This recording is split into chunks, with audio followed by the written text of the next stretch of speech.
Bonjour et bienvenue à tous. Alors aujourd'hui, on se retrouve pour parler, de l'IA générative et comment est-ce que les équipes produits, peuvent s'en emparer pour faciliter leur travail. Moi, je suis Julie, je suis responsable pédagogique chez Maestro. On organise avec le Ticket, donc toute la semaine, des webinaires sur le futur du produit avec Tanguy qui est là. Je vous invite à regarder le programme des autres jours, peut-être que ça peut vous intéresser. Je vais laisser la parole à Tanguy qui va peut-être présenter les invités et puis commencer, les questions. Bonjour tout le monde. Je suis très content d'être avec vous aujourd'hui. Aujourd'hui, on va effectivement parler d'IA générative et surtout ce dont on va parler, c'est la manière dont on peut l'utiliser véritablement dans nos produits pour améliorer les expériences et puis avoir un impact sur le business. Je pense que c'est ça qui vous intéresse aussi quand on parle d'IA générative, au-delà de la fame et des posts LinkedIn qu'on peut voir sur le sujet. On a beaucoup de choses aujourd'hui. On a un panel de gens qui vont pouvoir nous en parler avec pas mal de recul et à la fois d'un angle B2B, d'un angle B2B2C, etc., dans du SaaS, pas du SaaS. Donc, on va commencer avec Pauline Marolle, qui, moi, est tout à ma droite, mais je ne sais pas ce qu'il en est pour vous. Pauline, ça fait plus de 10 ans qu'elle travaille dans le produit. Elle est CPO de chez PlayPlay. C'est une des fondatrices de la conférence que vous connaissez sûrement qui s'appelle la Product Conf et c'est aussi une des personnes qui nous a inspiré la création du ticket. Elle pourra rajouter la ligne à son LinkedIn. À côté, on a Charles. Charles qui est aussi de chez PlayPlay. Il est senior product manager et Charles, c'est probablement un des product managers qui a commencé, en tout cas que j'ai rencontré, qui a commencé à s'intéresser véritablement à la manière dont on allait pouvoir utiliser l'IA générative dans nos produits le plus tôt. Moi, en tout cas, la première fois qu'il m'en parlait, je me posais encore la question si ça allait faire autant d'effets que le métaverse et que ça allait disparaître à peu près aussi vite. Et pour celles et ceux qui découvrent PlayPlay, je vous la pitch à ma manière, c'est-à-dire que c'est un outil pour les équipes market et communication, principalement des grandes boîtes, qui veulent faire des vidéos à la Combini. Donc, c'est-à-dire des vidéos hyper punchy avec des gros titres, des animations, des images qui changent, etc. Leurs clients, c'est des gens comme la BNP, Doctolib, la Ville de Paris, Orange, IBM. Vous voyez bien le type de client que ça peut être. Et ensuite, on a Thibaut. Thibaut, il est product director chez GoJob. Thibaut, je me l'avais interviewé déjà il y a quelques années pour parler no-code à l'époque et j'étais ressorti de l'interview en me disant OK, il y a au moins une personne en France que je connais qui utilise le no-code pour faire vraiment du business et qui a compris, qui a structuré des équipes pour réussir à véritablement tirer du business de ces nouveaux outils. Et en fait, quand on a commencé à parler d'IA, je me suis dit, mais en fait, il est encore monté un cran plus haut. Et donc, c'est pour ça que je trouvais ça hyper intéressant qu'il intervienne aujourd'hui. Pour ceux qui ne connaissent pas GoJob, en fait, c'est une agence d'intérim 100% en ligne et en plus qui est Bicorp. Vous verrez, ça a eu probablement une influence même dans la manière dont ils ont intégré l'IA. Bicorp, hein, c'est une manière d'évaluer l'impact que peut avoir une entreprise sur la société. Ça se rapproche un petit peu, même si on fait des parallèles un peu rapides avec les entreprises à mission. Et il y a déjà 18 mois, ils étaient sur le plateau de BFM Business pour parler d'IA. Donc, vous voyez, ils étaient quand même déjà assez en avance. Et comme le disait Julie, moi, je suis Tanguy, je suis product manager depuis une dizaine d'années et je suis un des cofondateurs du Ticket.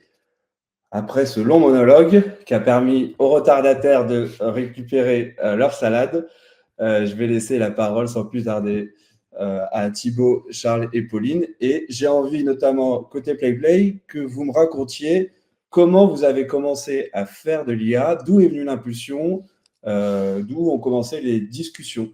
Parce que quand vous avez commencé, tout le monde ne se posait pas la question de savoir comment on allait l'intégrer véritablement à nos produits. Oui, merci, Tanguy pour cette belle intro et je peux peut-être répondre à cette question. En fait, comme tu l'as dit, nous, il faut bien comprendre qu'on est un SaaS qui permet de créer du contenu. Donc on est particulièrement exposé à ce qui se passe sur la GenAI depuis presque 2 ans.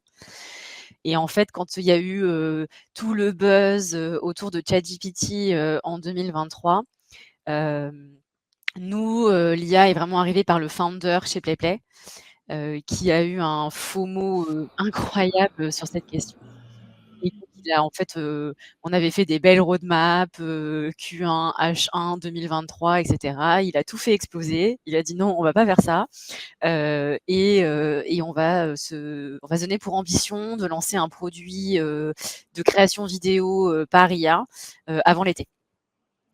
Donc heureusement, il a pas fait exploser 100 des roadmaps, mais du coup, il a travaillé en fait en direct avec, une petite équipe, et notamment, Charles, qui a été, le premier PM à prendre ce sujet, IA, chez PlayPlay. Et donc il a vraiment travaillé avec cette mini squad pendant 6 mois pour, lancer un premier produit. Et puis après, bah, voilà, c'était lancé et on reparlera de la dynamique qui s'est mise en place, ensuite, mais c'est vraiment arrivé, par un gros FOMO, du founder et aussi, beaucoup poussé par, notre, board, même s'ils décident pas de notre roadmap produit, c'est vrai qu'eux, ils ont aussi senti fortement le mouvement et ils ont été très vite curieux de savoir comment est-ce qu'on souhaitait se positionner sur ces choses-là. Et toi, Thibaut, chez GoJob, c'est pareil, c'est le founder ou les founders qui vous ont dit maintenant, va falloir mettre de l'IA partout. Tout a été dit. Chez nous, on a eu exactement le même fonctionnement, c'est-à-dire l'impulsion initiale est venue de notre founder début 2023. On a mis en place une petite équipe et le cœur de la réflexion, c'était de se dire, nous, chez GoJob, on fait du recrutement. Donc, on est un métier d'interaction humaine. On a là une techno qui a l'air incroyable puisqu'elle est capable de générer du texte et de comprendre du texte en quelque sorte. Et du coup, on s'est posé en petit comité. Et le gros de la réflexion, ça a été de se dire qu'est-ce qu'on peut se faire avec cette techno. On a commencé à brainstormer et on s'est dit au début, tiens, faisons des cas un petit peu annexes pour apprendre, donc des cas de support, des cas un petit peu side métier. Et il y a eu un meeting cœur qui a été la clé de l'impulsion de notre cas d'usage. C'est celui où on s'est dit, qu'est-ce qui se passerait s'il y avait 2 personnes dans un garage qui lanceraient la même chose que GoJob, en automatisant tout avec du no-code, du make et du chat GPT. Et c'est à ce meeting-là où on s'est dit, en fait, ce qu'il faut qu'on fasse avec l'IA générative, c'est adresser le cœur de nos problématiques métiers, le recrutement, et sans dévoiler tout le use case qu'on a lancé, notre point de douleur cœur dans le métier du recrutement, c'est que pour mettre une personne en poste, moi, recruteur, je suis obligé d'appeler entre 60 et 80 candidats. Donc, en fait, je passe mon temps à chercher du candidat. L'ambition, ça a été de sortir un assistant qui va venir dialoguer avec ces 80-60 candidats pour aller en sortir 2 à 3 pour le recruteur. Et on s'est lancé avec la même ambition que ce que tu dis, Pauline, c'est-à-dire de très vite avoir un assistant en prod d'ici l'été. Alors, ce qui est marrant, c'est que quand je vous écoute parler, j'entends beaucoup parler de vitesse, de on veut y aller. Alors, il peut y avoir l'effet de la concurrence, vous nous en parlerez aussi peut-être tout à l'heure. Mais moi, juste avant qu'on se lance là-dedans, j'ai envie que vous me disiez comment vous avez fait pour embarquer les équipes. C'est-à-dire que si moi, je me posais la question de combien de temps l'IA, ça allait être à la mode, peut-être que j'étais pas le seul. Comment on fait pour embarquer une équipe? Je pense, Pauline, je crois que dans ton équipe, vous êtes pas loin d'une dizaine dans l'équipe produit élargie. Comment on fait pour embarquer tout le monde, pour former tout le monde et pour aligner tout le monde sur le fait que oui, c'est un sujet sur lequel ça mérite de s'investir? Bah, en fait, t'embarques pas tout le monde au début. Nous, ça a vraiment été cette mini équipe. Donc, en gros, il y avait Charles, le product manager, et il y avait le tech lead, un designer et 2-3 devs. Et je pense que c'était très important ils étaient vraiment dans leur bulle IA, ils allaient à tous les meet-up IA, ils lisaient plein de documentation entre eux, etc. Et donc, il fallait surtout pas chercher à embarquer tout le monde à ce moment-là, dans les premiers mois, parce que ça aurait ralenti la dynamique qu'on voulait insuffler dans cet enjeu de vitesse au départ. Donc nous, on a vraiment eu cette première phase très portée côté produit par Charles. Alors en plus, moi, j'étais pas là parce que j'étais en congé maternité, donc autant vous dire que j'étais vraiment pas là du tout. Et après, une fois qu'on a eu ce premier succès, puisqu'on était quand même tous fiers d'avoir pu lancer ce premier produit qui, par rapport à la concurrence, était lancé soit avant, soit parfaitement dans les temps, etc. Après, tu peux lancer une dynamique où tu essayes d'embarquer plus de gens. Et là, c'est une vraie priorité de leadership. pour créer des workshops, des hackathons, des masterclass où tu formes les gens, beaucoup de partage de connaissances de la part de Charles et de son binôme Tech Lead, qui ont beaucoup évangélisé ça. Le fait de partager des articles, le fait d'animer un peu des mini-communautés Slack aussi au sein de PlayPlay. Et en fait, si dans ces mini-communautés Slack, tu valorises énormément le fait que les gens partagent et soient actifs, c'est valorisé, c'est valorisant, donc il y a une bonne dynamique qui se met dedans. Mais d'abord, avoir un petit noyau dur et ensuite travailler à créer une dynamique plus globale dans l'équipe produit. On va rentrer. Thibaut, je ne sais pas si tu avais quelque chose à ajouter là-dessus sur la manière dont vous aviez embarqué tout le monde. On n'a pas embarqué tout le monde. On a continué avec une équipe cœur plutôt petite, un petit peu comme Pauline le dit, mais on n'a pas cherché à embarquer tout le monde. En revanche, on a travaillé pour faire une proof of concept. Et quand on a vu la valeur de cette proof of concept, on est passé directement par le board pour justifier du côté disruptif et justifier du coup des invests et d'aller diffuser cette innovation. Ouais, c'est vrai, ce que j'ai peut-être pas dit, moi, c'est qu'en fait, aujourd'hui, nous, on a de l'IA dans toutes nos roadmaps. Donc, en fait, tous les product managers et product designers et tech lead et développeurs sont exposés à devoir faire des produits plus ou moins powered by AI. Donc, on a été obligé de scaler la connaissance, les pratiques, etc. Parce qu'en fait, pour revenir à la nature de notre produit, c'est diffusé dans tous nos OKR et dans toute notre roadmap. Et ben justement, ça me fait une bonne transition. Maintenant, on va parler de la manière et vos cas d'usage principaux, de la manière dont vous utilisez l'IA. Charles et Pauline, est-ce que vous pouvez me raconter dans l'outil PlayPlay, du coup, les cas d'usage principaux de l'IA et peut-être ceux dont vous êtes les plus fiers aujourd'hui ou ceux avec lesquels vous avez commencé? Bon, je vais répondre, mais après j'arrête de parler, je promets. En fait, nous, on a 2 cas d'usage principaux. On a vraiment créé un produit complet, un peu j'ai beaucoup aimé la philosophie de Thibaut qui disait si aujourd'hui on créait PlayPlay avec tout ce qui est disponible, comment est-ce qu'on le ferait? Nous, c'est un peu ça qu'on a voulu faire avec notre produit de vidéo AI Assistant. Et donc, la promesse, c'est de dire à partir d'un prompt, d'une URL ou d'un document, tu as tout un funnel de création d'une vidéo sans jamais passer par notre produit historique qui est le produit d'édition de vidéos simplifiée. Et donc ça, en fait, c'est un nouveau produit, plusieurs étapes, une toute nouvelle UX qu'on a bâtie sur ces bases d'IA.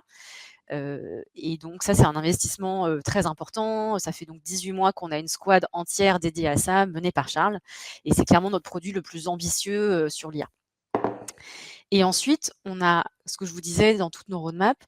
En fait, en fonction des besoins de nos utilisateurs, on identifie parfois des technos IA qui vont nous permettre de débloquer une valeur ajoutée pour nos utilisateurs. Donc, par exemple, chez nous, ça va être du remove background. Parce que nos utilisateurs, ils veulent retirer l'arrière-plan d'une image pour la mettre sur un joli fond dans une vidéo. Bon, donc ça, on se plug à une API qui fait du remove background. Ou alors, on avait une fonctionnalité pour générer une voix off, donc on pouvait s'enregistrer et faire une voix off. Et maintenant, avec l'IA, bam, il y a une génération de voix off par IA. En n'importe quelle langue, à partir d'un texte.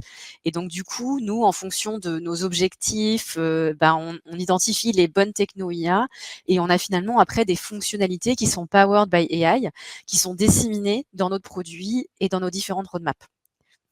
Voilà, donc je dirais que c'est un peu les 2 manières dont on appréhende l'IA chez PlayPlay.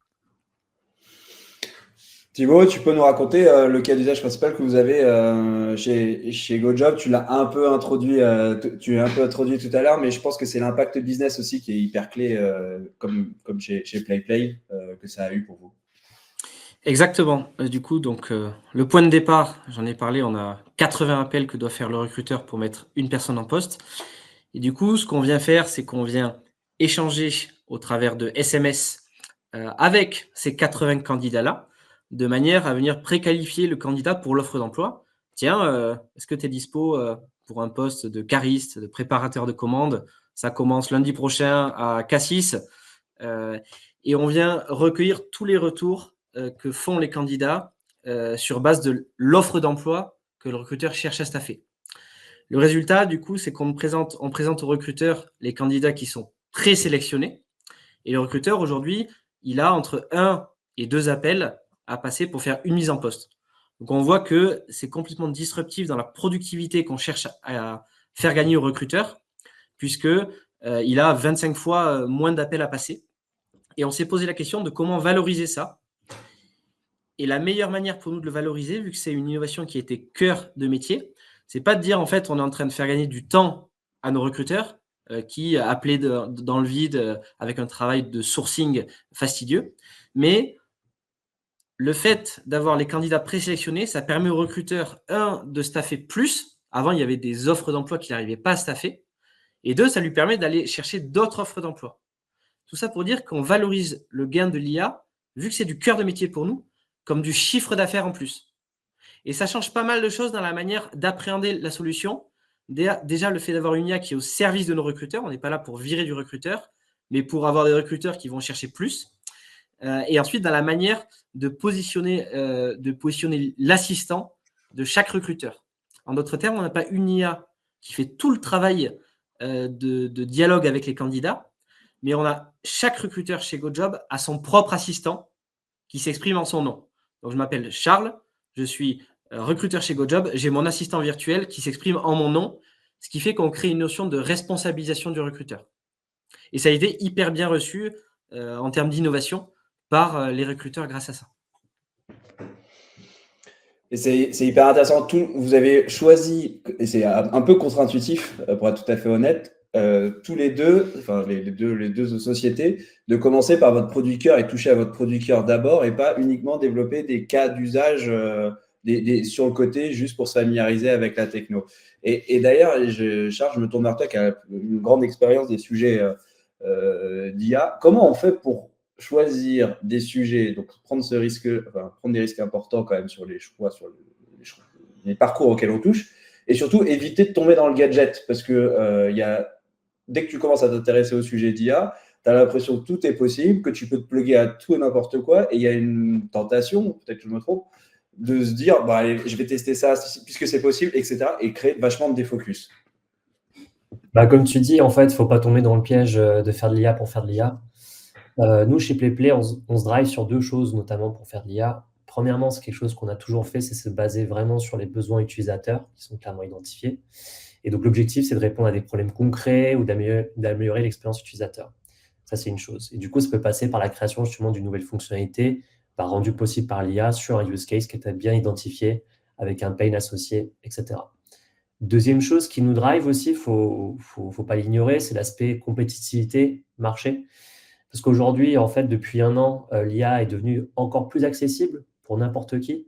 En termes de technologie, on va avoir surtout notamment sur le marché de la création de la vidéo qui est déjà un marché assez compétitif.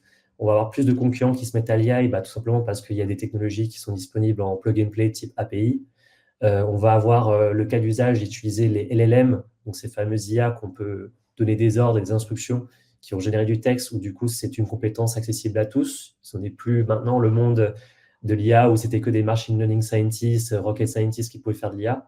Donc, c'est beaucoup plus accessible. Donc, il y a cette compétitivité renforcée sur le marché, ce qui nous pousse aussi, du coup, à prendre des petites initiatives stratégiques pour avoir des effets un peu PMM ou product marketing, où l'IA est donc développée sur des use cases à potentiel. Et donc, c'est là qu'on a un équilibre entre répondre à nos vrais besoins utilisateurs, mais en même temps rester innovatif, compétitif sur le marché. Ça, c'est une chose. Donc, chez PlayPlay, nous, pour l'instant, j'ai l'impression que ça a surtout été sur des nouvelles fonctionnalités. Après, si jamais des personnes veulent améliorer l'existant, ce qui peut très bien arriver, je cite, je crois que c'était le CPO d'Intercom qui disait ça dans une interview avec Lenny Raczynski, où il disait un bon challenge aujourd'hui pour une startup, c'est de reprendre son existant, reprendre sa chaîne de création de valeur de son outil et de voir à chaque étape ce que l'IA peut faire mieux aujourd'hui. Donc ça aussi, c'est une chose pour challenger l'existant. D'ailleurs, j'ai envie de continuer avec toi. Est-ce que ça a changé votre manière de faire du produit, le fait d'avoir cette possibilité de faire appel à l'IA? Parce que là, tu parles de la chaîne du coup de valeur de la boîte, de la société dans laquelle tu bosses, mais probablement qu'en termes d'équipe produit, du coup, ça t'oblige à repenser en partie la manière dont tu fais du produit. Est-ce que tu peux nous raconter ça? Ouais, je dirais qu'en fait, ça a évolué en fonction du type de feature et du type de projet. Par exemple, si on prend des features très orientées, type solution d'intégration API, plug and play, je prends par exemple générer une voix off créée par l'IA. La phase discovery va rester classique comme d'habitude. On identifie l'opportunité, on définit son scope de jobs to be done, on maquettise, etc. Mais l'effort, du coup, va surtout être mis sur l'aspect plus solution technologique qui va être choisi. Donc, choisir le bon provider, vérifier les coûts, vérifier aussi les critères d'acceptance sur les datas, où est-ce que c'est hosté, etc. Donc, vraiment mettre un bon effort sur trouver la bonne techno IA et savoir bien l'intégrer et l'utiliser. Donc, ça, c'est pour les features, on va dire, un peu plus orientées de ce type-là. Ensuite, Pauline en parlait, donc notre assistant de création de vidéos par IA. Là, on parle d'un produit qui a été créé à partir de zéro. Donc là, on est sur un challenge qui est vraiment d'une autre échelle. Par exemple, on va dire qu'au niveau de la solution exploration, une fois qu'on a bien identifié l'opportunité et fait plein d'ateliers avec des parties prenantes en interne pour bien essayer d'imaginer quel va être ce nouveau gros bébé, et ben en fait, on arrive dans une phase où il va falloir vérifier la faisabilité. Donc, est-ce qu'on est capable de créer un tel produit qui a été imaginé sur un concept, un composant de plein de features embarquées dedans. Donc, pour ça, en fait, comme disait Pauline, on va avoir une équipe un peu commando R&D, composée de développeurs, d'un PM, designer, etc., qui vont sur un rythme très rapide, hyper agile, c'est-à-dire des sprints de une semaine, expérimenter, tester chacune des features composantes qui font partie des prérequis de ce produit, et ensuite faire des démos à des parties prenantes, récolter du feedback et itérer très vite. Ce qui fait que en quelques semaines ou même un mois, on arrive à la fin à avoir un proof of concept global qui est validé. Et ensuite, on part sur la phase delivery qui, elle aussi, a eu des petits changements, enfin des petites nouveautés. Comme par exemple, on va retrouver des nouveaux rôles, le fameux prompt engineer que j'imagine chez GoJob, vous avez eu à faire aussi, qui est la personne qui va avoir le rôle de penser à comment instruire les commandes à l'IA et savoir les bonnes techniques pour le faire. On va avoir des nouvelles façons de tester aussi, parce que du coup, le succès de la feature ne dépend pas uniquement de l'UI UX, mais beaucoup de l'output qui sort de l'IA. Donc, vérifier que la qualité d'output, elle est de grande qualité. Donc, il y a beaucoup de tests à faire sur plein de variables, plein de jeux de données. Et dernièrement, en fait, quelque chose qu'on n'en parle pas trop, mais qui est quand même assez important, c'est la phase go-to-market. Où en fait, mine de rien, on va avoir nos chers sales et CSM, Customer Support, qui vont devoir pitcher ce nouveau type de produit, bien enseigner à nos clients quels sont les cas d'usage qu'on peut ou ne pas faire, et répondre à des questions qui peuvent être un peu touchy parfois, comme est-ce que l'IA s'entraîne sur mes données, ou est-ce que c'est hosté, etc. Donc, plein de petites choses, mais je dirais que le plus gros challenge, c'est sur les gros produits IA from scratch. Et sinon, sur les features IA, en général, c'est bien se concentrer sur le type de techno qu'on veut embarquer. Thibaut, tu veux rebondir là-dessus parce que ça fait écho à des choses dont on a pu parler auparavant tous les deux en préparant ce webinaire. J'ai l'impression que chez vous aussi, en fait, il y a eu quand même pas mal de choses à revoir dans la manière, dans le processus produit pour sortir des features pouvoir by AI. Le principal élément sur ce point, en effet, c'est le coût du prompt engineer.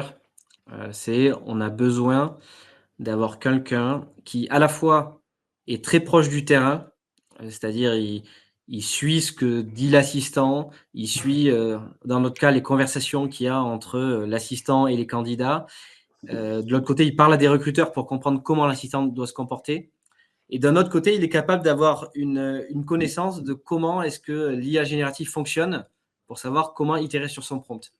Et ces profils-là, nous, on les a pris chez les product builders. Donc, c'était les personnes qui, chez nous, faisaient du no-code, qui, en fait, avaient cette multicasquette très produit, et puis très produit terrain d'un côté, et puis plutôt tech de l'autre. Et c'est les mieux placés, je pense, pour itérer sur la solution. Ça, c'est l'aspect people.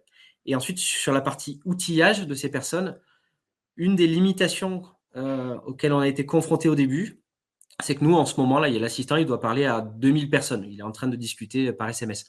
Bon, on veut faire une évol de prompt.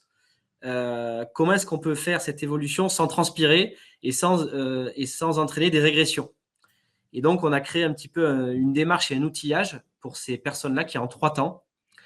Et ça, on n'en avait pas parlé, Tanguy, mais j'en profite. Le premier temps, c'est le prompt engineer a un outil sur lequel il peut faire ses évolutions de prompt et il voit des conversations comme s'il était le candidat en train de parler à l'assistant. Donc là, de manière très quali, il peut tester est-ce qu'il est en train de faire quelque chose qui répond à son problème avec du quali. Le deuxième volet de l'outillage du prompt engineer, c'est la partie quanti. J'ai fait une évolution de prompt. Ben tiens, je vais tester sur des datasets de conversation labellisés si l'assistant se comporte toujours bien, s'il n'y a pas de régression ailleurs. Par exemple, le cas où le candidat il dit je ne suis pas disponible, je n'ai pas de voiture, ben, est-ce que l'assistant répond ce qu'il veut? Donc, on a des conversations avec des scénarios et on va venir marquer un check pour savoir si l'évolution est toujours bonne. Et le troisième temps, c'est la partie A/B test. Donc là, cette fois-ci, on passe en prod et on teste sur 10%, puis 30%, puis 100% de notre base la modification. L'enjeu pour l'équipe projet, c'est de faire des mises en prod toutes les semaines. Et du coup, c'est cet outillage qu'on a dû mettre en place. Hyper clair. On rentre dans les dernières minutes. Hyper impressionnant excuse-moi du coup Tanguy, je t'interromps, mais ce setup technique pour scaler la phase de testing et après A/B tester sur du coup tes modèles IA et tes prompts pour le coup très poussé. J'avais jamais entendu ça.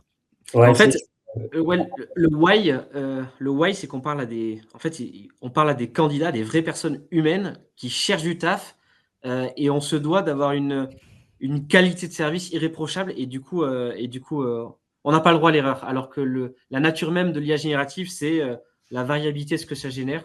Donc, c'est une conviction vraiment éthique, Ouais. plus qu'une conviction de productivité de productivité du prompt engineer qui nous a poussé à faire ça. Ouais, et je plus sois sur l'importance de tester et le temps que ça prend de bien tester la qualité des outputs, etc. Notamment, j'ai interviewé pas mal de PM dernièrement dans l'aspect IA pour comprendre un peu comment ils le faisaient. Malheureusement, il y en a encore beaucoup qui sont un peu à l'ancienne méthodo, cahier de recettes, et ne pas avoir les bons outils pour le faire. Et ce qui nous a poussé, nous, en tout cas, chez Payplay, à parfois faire des initiatives comme créer son propre outil en interne pour tester un prompt A versus un B, ou alors utiliser des outils qui sont disponibles sur le marché qui permettent de lancer un prompt sur une tonne de variables. Du coup, je me permets de poser une toute petite question pour toi, Thibaut, au niveau des outillages et des armes que vous avez pour tester, et qu'est-ce que vous avez pu utiliser? On les a construites en interne. On les a construites en interne. On en a vu sur le marché, on en a benchmarké des solutions qui te permettent d'évaluer la performance de tes prompts, etc. Le constat qu'on a fait, nous, c'est que la valeur de la solution, elle ne vient pas de la Gen AI, elle vient de l'intégration de la Gen AI à un contexte métier qui est hyper poussé. Et du coup, on s'est rendu compte que les solutions standards du marché qui permettent d'évaluer la perf du LLM, elles ne s'appliquaient pas pour nous. Donc, en fait, on les a construites, ces solutions-là. D'accord. Et je pense Vous un truc aussi qu'on a... Pardon, vas-y Charles, je peux répondre à ça et après je rebondis. Non, je disais juste que je comprends ta situation. Et vous aussi, du coup Chez nous, en fait, on a développé un outil en interne, c'est vrai, à un moment donné, mais plus pour la facilité de comparer différents prompts. Et ensuite, plus tard, on a vu qu'il existait des solutions qui étaient sur le marché pour, disons que maintenir un outil en interne, c'est quelque chose qu'on ne voulait pas, passer du temps dessus à le maintenir, le faire évoluer, etc. Donc, on était plus prêt à payer un petit prix pour avoir un outil, comme je crois BaseRun, qui permet justement de, dans un seul endroit, avoir tous les prompts, pouvoir versionner, voir les différentes modifications qui ont été faites et pouvoir surtout lancer des prompts sur différents types de modèles d'IA, donc si on veut voir des différences en termes de modèles, mais aussi sur des grands volumes de datasets qu'on peut importer facilement. Donc plus pour l'aspect pratique, je dirais, d'avoir l'outil et plus pour des besoins, nous, de productivité, d'avancer vite sur le testing. Et il y a peut-être un truc que vous avez tous les deux mentionné, mais qui est venu très important chez nous, c'est qu'en fait, vous n'arrêtez pas de parler de l'importance du contexte métier. Et en fait, du coup, nous, on a monté, Charles et dans d'autres cas, on a monté un peu des comités qui faisaient appel à d'autres équipes, d'autres expertises en dehors de la tech et du produit, pour pouvoir nous aider justement à assesser la qualité de l'output du prompt. Nous, par exemple, d'un coup, avec notre assistant IA, on se met à écrire un script vidéo à la place de nos utilisateurs, ce qu'on ne faisait pas historiquement. Mais nous, on n'est pas des spécialistes édito et content. Donc, on a vachement travaillé avec les équipes content chez PlayPlay et toutes les équipes qui font beaucoup de vidéos pour nos clients pour qu'ils nous aident à évaluer justement et à itérer sur nos prompts. Je vais du coup passer à ma dernière question et dans le chat, je vous invite à poser vos questions. On les prendra juste après. La question que je vous pose à tous les trois, imaginons que je suis product manager, que je viens de suivre ce webinaire et je me dis, bon, allez, il faut que je m'y mette là. Je suis en train de prendre du retard ou j'ai envie d'y aller. Comment je fais pour me former au sujet d'IA? Je vais faire un bootcamp, Qu'est-ce que je fais? Racontez-nous un peu comment vous avez fait.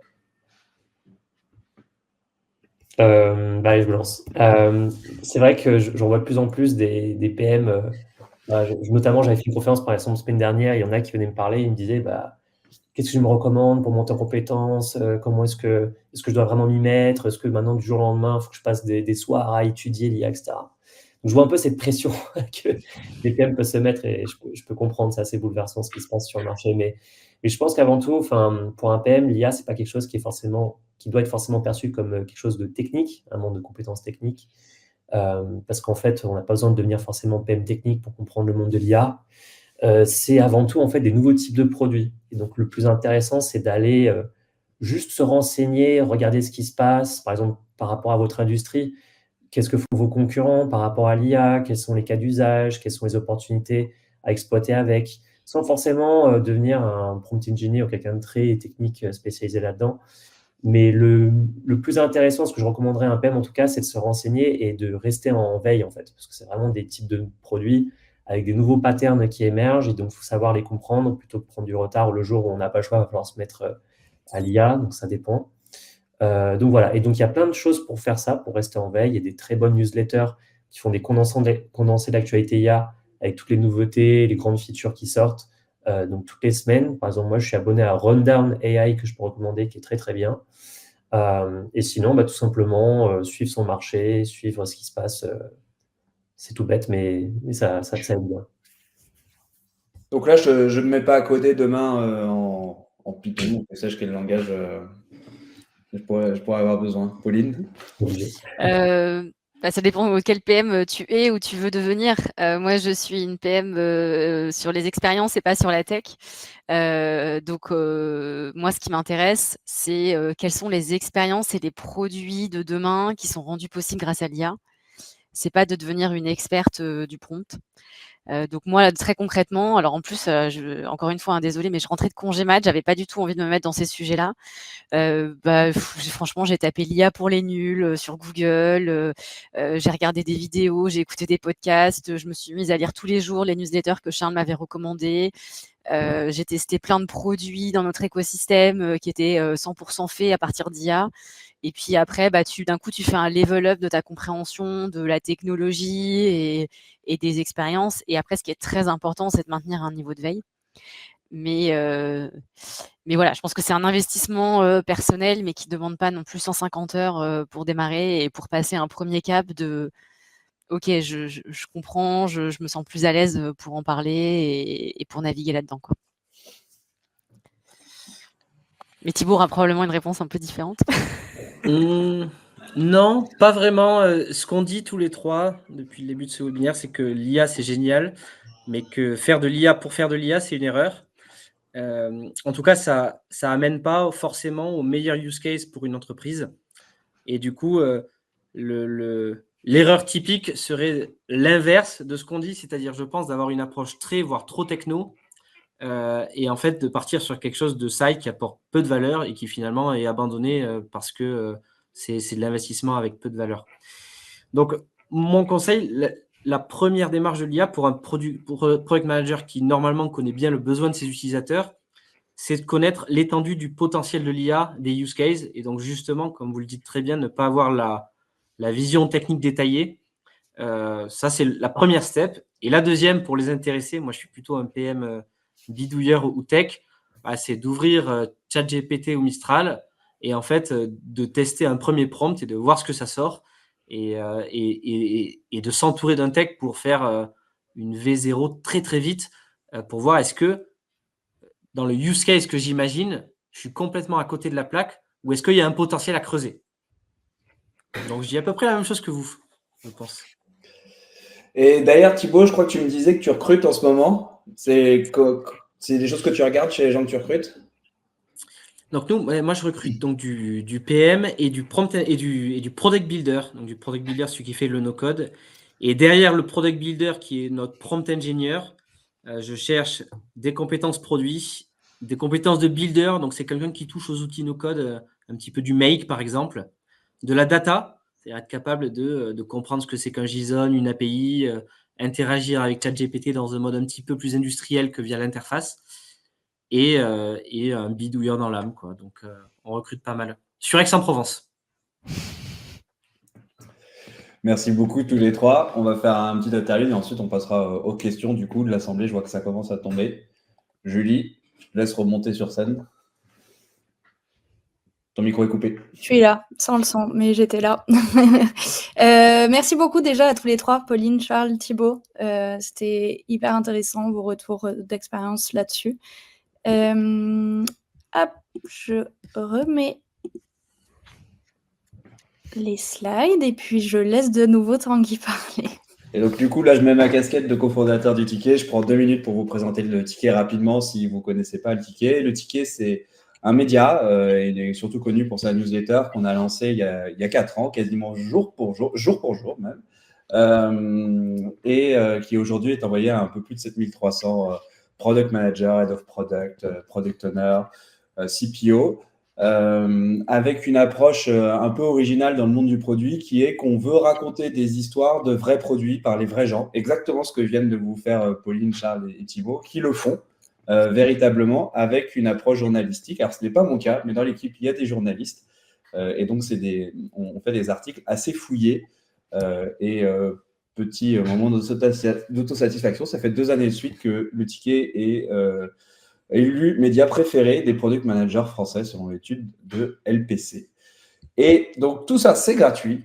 Et depuis quelques semaines, depuis 3 semaines désormais, on vient de lancer une version premium pour répondre à 2 attentes des product managers. La première, c'est sur certains sujets, on voudrait rentrer encore plus dans le détail, avoir accès à des templates, avoir accès à plus de témoignages. Et donc, c'est la version premium qu'on a lancée qui donne accès à plus d'articles, à plus de templates.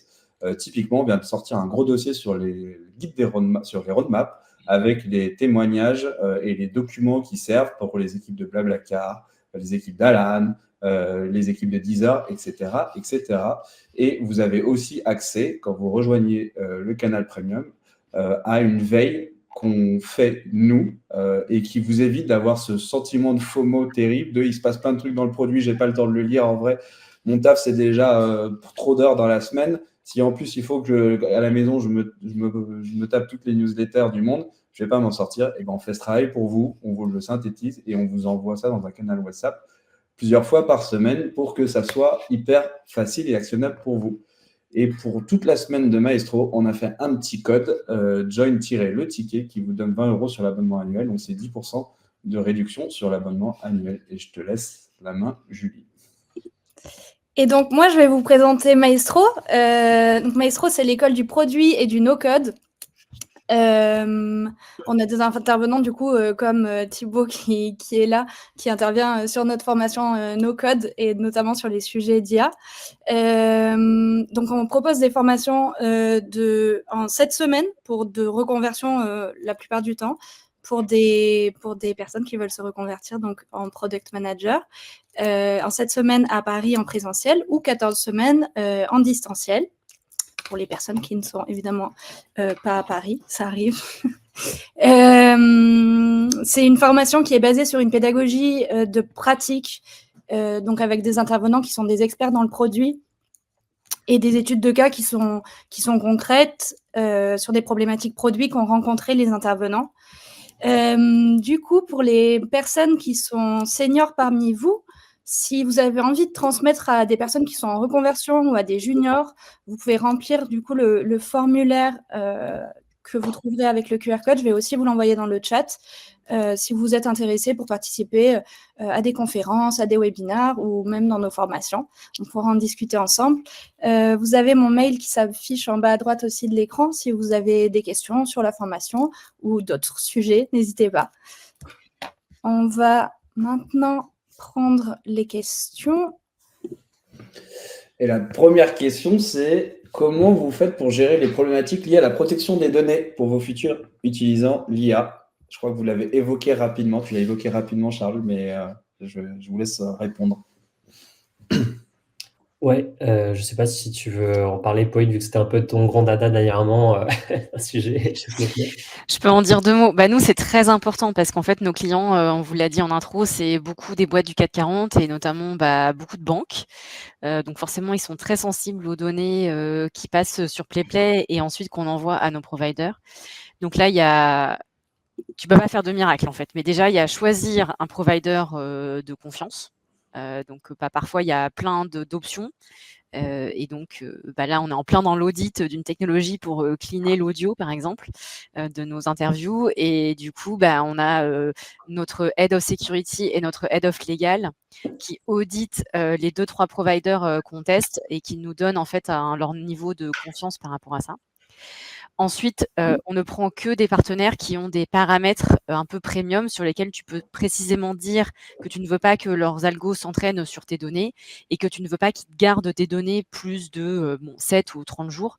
Donc généralement, nous, on paye plus cher pour avoir ce niveau de confidentialité. Et ensuite, ce que nous demandent essentiellement nos clients, c'est aussi la transparence et donc de dire, bah voilà, toutes les fonctionnalités IA qu'on a, toutes les technologies qu'on utilise, les modèles, la localisation des données, du stockage des données et la nationalité du provider. Et on essaye d'avoir un bon équilibre entre des choses qui sont européennes et puis des choses qui sont aussi américaines parce que parfois les technos, elles n'existent pas en Europe et on n'a pas d'alternative européenne. Voilà, pour répondre à ta question, si ça répond bien à la question. Pour moi, c'est très clair. Pour avoir un product leader non tech, est-ce que vous auriez des conseils de cours qui permettent de s'acculturer ou de mieux comprendre comment intégrer l'IA dans sa roadmap? Je crois qu'on a un peu répondu à la question, mais si vous voulez rajouter des choses. C'est l'angle product leader spécifiquement. Mais Pauline, tu as donné. Ouais, moi j'ai fait un gros effort personnel pour rattraper la machine. Et donc, j'ai pas suivi des cours, en fait, c'est ce que je vous disais, des podcasts. Je sais pas, pendant quelques semaines, c'était vraiment les articles, les podcasts, des vidéos, tout ce que je pouvais trouver, j'absorbais. Et en fait, ce qui m'a beaucoup aidée, c'est que je me suis forcée à en faire un contenu d'éducation en interne. Et donc, du coup, la façon dont tu absorbes tout ce contenu, si tu sais que tu dois après toi-même faire une formation en interne, elle est forcément beaucoup plus. Enfin, en tout cas, pour moi, ça m'a aidé à vachement assimiler et à organiser ma connaissance au fur et à mesure. Et donc, d'avoir un peu cet enjeu, phase d'immersion et se fixer un objectif de transmission pour ensuite enclencher une dynamique dans l'équipe ou même au global, dans la boîte, quoi. Merci beaucoup. Rien à ajouter, ok. Et est-ce que les produits que vous avez développés from scratch d'IA, ça a nécessité un investissement initial hyper important? Et comment vous avez fait pour vous dire on n'est pas en train de se lancer dans un tunnel sans fin? Vous parliez beaucoup d'itérations très rapides de l'ordre d'une semaine en plus. Je peux prendre. Donc nous, on a commencé avec une V0 qu'on a fait en une semaine, full no code, d'un assistant qui parlait avec une personne. Et on l'a testé en interne. On a un call tous les vendredis avec toute la boîte. Et on l'a testé en interne. Mais du coup, l'investissement, il a été de l'ordre d'une semaine, ce qui est rien pour la V0 où on s'est dit, il y a quelque chose à faire. Ensuite, on a construit notre V en 3 mois. Et du coup, 3 mois plus tard, donc de mars à juin, on a commencé à parler à des vrais candidats. Ce qu'il faut savoir, c'est qu'à ce moment-là, on était loin de l'expérience idéale. Mais l'enjeu vis-à-vis de cette V0, c'est d'arriver à mettre en prod. Sinon, on peut en effet rentrer dans une démarche où, vu que l'IA génère de la variabilité, on va être sûr de contrôler tous les résultats. Et du coup, en fait, on a des cycles de développement qui sont hyper longs. Le conseil que j'aurais pour ça, donc ça dépend plus de la méthode au produit, en fait, cet investissement, c'est de considérer que votre produit ne va pas vous sortir un résultat parfait avec de l'IA, mais que par contre, il faut bien le positionner par rapport à l'opérateur humain qu'il y a derrière. Donc, nous, typiquement, tout au début, quand on a sorti notre assistant, si l'assistant n'avait pas la bonne réponse, il renvoyait la balle au recruteur.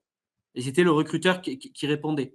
Et au début, on contrôlait peut-être 80% des cas, mais on a mis en prod très vite. Et ensuite, on a appris des fameux 20% et on est aujourd'hui à 95%, 96%, mais on a toujours besoin du recruteur. Donc, on peut aller très vite, même avec de l'IA. Et du coup, est-ce que vous diriez que l'IA, ça ralentit le cycle de développement?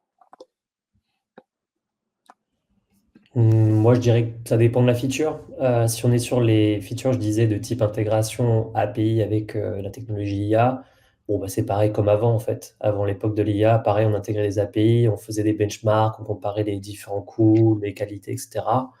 Je pense à peu près pareil. Après, sur la partie LLM, je dirais que le seul coût qu'il peut y avoir un petit peu en plus, c'est la partie montée en compétences pour savoir justement comment bien prompter, trouver les bonnes techniques, etc. Il faut savoir qu'après, il y a un très bon effet cumulé. C'est-à-dire qu'une fois qu'on a commencé à monter en compétences dessus, bah là, par exemple, nous, chez PlayPlay, tous les problèmes de prompt, on arrive à plutôt bien à les craquer rapidement, sachant qu'en plus, on se partage des connaissances entre différentes équipes, donc ça fait que différentes équipes peuvent s'entraider. Donc voilà, donc il y a un effet cumulé sur cet apport de connaissances qui fait qu'on peut s'entraider et aller plus vite sur nos projets. C'est juste un petit peu au tout début, au démarrage, où il faut commencer à comprendre et bidouiller avec, que là, voilà, ça peut demander un petit temps d'onboarding, on va dire. Moi, j'ai une dernière question qui est issue des questions. Si on a le temps, Julie, encore, je ne me rends pas compte. Oui, c'est bon.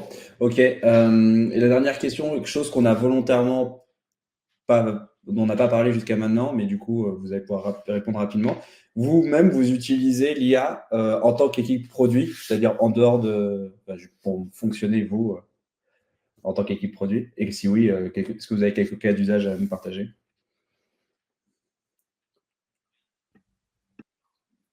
Qui commence? Allez, est-ce que j'utilise l'IA au quotidien? Oui, je suis très moyen en anglais, donc c'est un super tool pour faire des bons mails professionnels en anglais. Ça, c'est à titre perso. À titre équipe produit, on utilise l'IA pour pour tirer valeur de jeux de données quanti aussi, des fois, pour faire des catégorisations de tickets.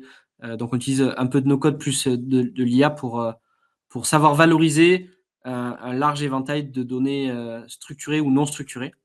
Mais on ne l'utilise pas dans notre cas pour nous dire quelle discovery de produit faire, par exemple. On l'utilise comme moyen de savoir interpréter des datas, par exemple. Moi, de mon côté, donc j'utilise l'IA principalement pour la partie, on va dire, communication. J'ai pas été toujours le premier de ma classe en français, donc ça m'aide à parfois reformuler des phrases d'une autre manière, même à traduire dans certaines langues, donc c'est top. Ensuite, l'IA, on essaye à PlayPlay d'essayer de l'utiliser de temps en temps pour justement des tâches de PM. On a lancé en fait une initiative en interne sur un petit chatbot qui est en fait construit à la base d'un custom GPT. Vous pouvez vous renseigner, c'est en fait des chats GPT personnalisés sur le plan premium que vous pouvez créer à votre manière, donner du contexte et donner des instructions.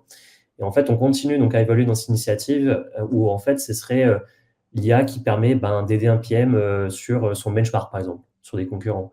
Ou alors de rédiger le bon wording product marketing pour annoncer une feature, etc., etc. Et donc, il y a certains cas d'usage où on voit que ça marche pas très bien, mais d'autres, ça marche un peu mieux. Et donc, justement, on essaye de continuer un peu à améliorer ce chatbot pour nous aider là-dedans. Et puis, sinon, une dernière chose, c'est que moi, pour mes recherches plutôt orientées Google, etc., j'utilise Perplexity. Donc, je ne sais pas si vous connaissez. C'est, on va dire, peut-être le prochain Google. C'est un Google, en fait, qui à base d'IA, va faire toutes les recherches pour vous. C'est-à-dire, quand vous tapez une recherche sur quelque chose, une connaissance que vous voulez avoir, c'est un bot qui va fouiller tous les sites Internet pour vous, tous les top 10 ou top 20 sites Internet, et vous donner une synthèse de tout ce qu'il a appris. Donc, ça fait gagner vachement de temps. Même pour planifier des vacances, je vous recommande côté perso. Merci beaucoup. Pour moi, c'est tout bon. Je vous remercie beaucoup tous les trois. Merci à tous ceux et celles qui ont posé des questions aussi. Ah, il y a une nouvelle question qui a été posée. Non, c'est Perplexity, je suis fan. Ok. Je n'amour pas à toutes et à tous. Merci beaucoup à tous. Et puis, on se retrouve donc demain pour parler roadmap avec Julie Hernandez qui est lead product chez Blablacar. Donc, rendez-vous demain. Et puis, pour Charles, Pauline et Thibaut, à bientôt. Et bonne journée à tous. Au revoir tout le monde. À bientôt. Au revoir, merci. Au revoir, merci.